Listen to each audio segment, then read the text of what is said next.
10% drunk tourists stumbling around Fisherman's Wharf. Hey guys, I was just talking to my friend Sally, who started doing stand-up comedy at the same time I did in San Francisco back in the mid-90s. I said, give me some rare and interesting stuff, because my readers aren't a bunch of dummies. As a San Francisco native, I knew she could help me out. She told me, well, how about this?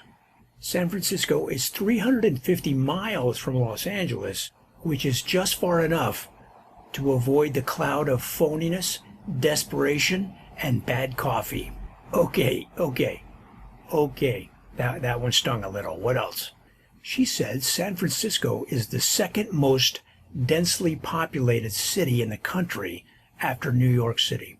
And San Francisco, she said, is made up of 90% cab drivers and 10% drunk tourists stumbling around Fisherman's Wharf. Nice. This is good stuff, I said, taking notes. The city was founded in June of 1776 when some Spanish dudes built a fort at the Golden Gate and named it after St. Francis of Assisi. St. Francis the Sissy? No, dummy, St. Francis de Assisi. He was born Giovanni de Pietro de Bernardone, but his nickname was Francesco, and his friends called him Frank. Among his accomplishments, he created the Order of the Friars, which was an early fast food chain serving only French fries. Sally said he soon gave up on the French fry business and took a vow of poverty. He received the stigmata in 1224. That's when a person's hands and feet show the wounds that Jesus had on his hands and feet from being on the cross. Comedians sometimes suffer something similar called the comedy stigmata, which is when you feel the wounds of previous bombings. She said, did you know that 3/4 of the city was leveled in the earthquake and fire of 1906? And they are still rebuilding Daly City. This is interesting, she said. The Chinese fortune cookie was invented in San Francisco.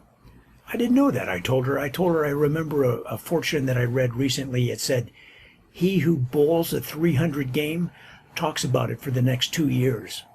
Funny, she said, without smiling or looking up. Here's one. She said, Lombard Street gets all the press, but Filbert Street is actually steeper with a 31.5 degrees incline. She said she used to live there. Her address was 312. Whoa!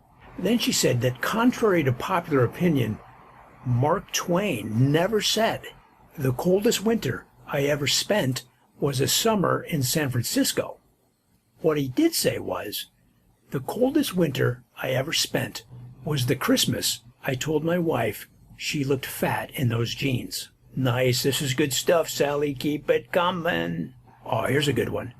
The Beatles' last full concert was at Candlestick Park in August of 1966. There was a lot of controversy.